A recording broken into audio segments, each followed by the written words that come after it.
لنتكلم عن كتاب كربلاء المقدسة. كانت أرض تغيرها من الأراضي وما أن تشرفت بضمها لجسد الإمام الحسين عليه السلام حتى تقدست بقدسيته عليه السلام بعدما كانت مسرحا لأكبر ثورة قادها ضد الطغاة.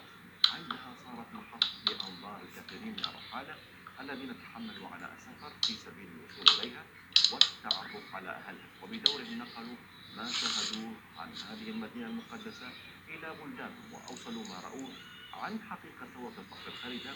مجموعة كبيرة من الرحالة قد دونت أفواههم في كتاب واحد، وهو إصدار من إصدارات العتبة الحسينية.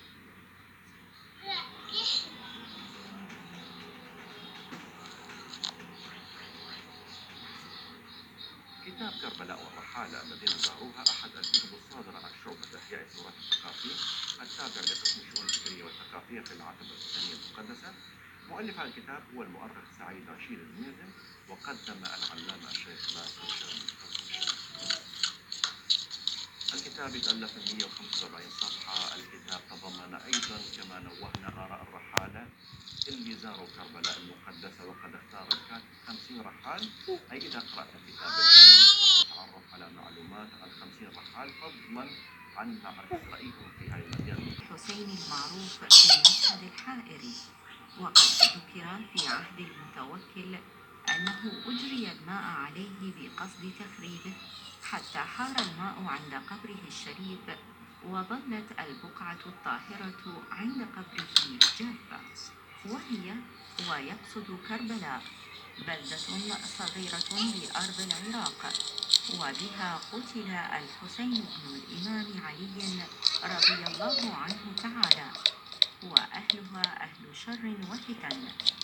وبها دفنت جثة الحسين رضي الله عنه ورحمه.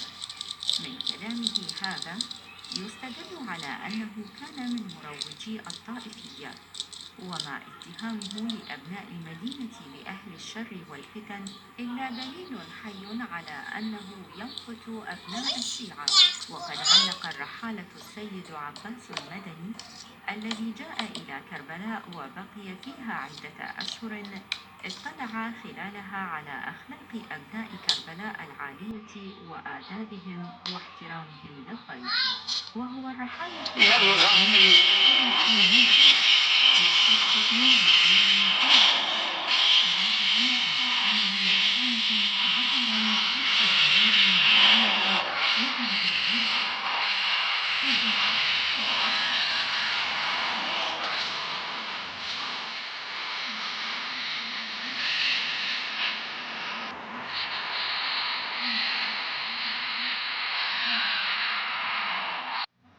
بأن المعلومات اللي راح يختارها من مصادر وليست تكهنات. الكتاب بصورة عامة كتاب بسيط يمكنكم الدخول على موقع الشؤون الفكرية والثقافية أو بمجرد كتابة اسم الكتاب في محرك البحث الجوجل مع اسم المؤلف ستجد نفسك مباشرة أمام الكتاب، وبإمكانك تحميله على جهاز هاتفك أو جهاز الحاسوب.